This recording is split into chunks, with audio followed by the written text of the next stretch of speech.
Hello everyone, এই ভিডিওটা দেখলেই তোমরা বুঝতে পারবে আমি কতটা ল্যাদখোর, ঠিক আছে? তো এই ভিডিওটা হচ্ছে দীপাবলির দিন দুপুরের সময় আমি বানিয়েছিলাম। সেদিনকে আমার হঠাৎ করে দুপুরে মনে পড়লো যে আজকে তো আমরা ছোটোবেলায় প্রদীপ বানিয়ে ধরাতাম, তাহলে আজকেও বানানো যাক। সেই ভেবেই আমি মাটি নিয়ে বসে পড়লাম প্রদীপ বানাতে।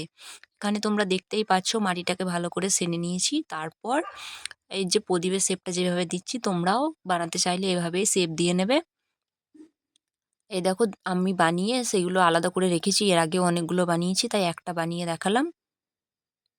এবার হচ্ছে এইগুলো আমার দাদার মেয়ে বানিয়েছে। এও বলছে, "পিসি আমায় দাও, আমায় দাও।" দিয়ে ওকেও একটু মাটি দিয়েছি, তো ও অনেকগুলো বানিয়েছে। এবার ওর বানানো প্রদীপগুলো দেখুন। ও আর আমার দিদির মেয়ে মিলে, দুজন মিলে এতগুলো প্রদীপ বানিয়েছে। ও তো গুনে, গুনে বানাচ্ছিল যে কার কোন মানে কতটা বেশি হচ্ছে। আমি বেশি বানাচ্ছি না, ও বেশি বানাচ্ছে। তো এখানে সন্ধে হয়ে গেছে, তো আমি প্রদীপগুলোকে তুলে নিয়েছি একটা থালায়।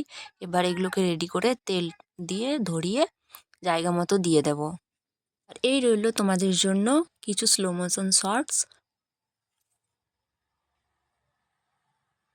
এবার প্রদীপগুলোতে মা তেল দিয়ে দিচ্ছিল। তেল দিয়ে সাজিয়ে মা দরজায়, দরজায় দিচ্ছিল আর আমি সেখানে ভিডিও বানাচ্ছিলাম।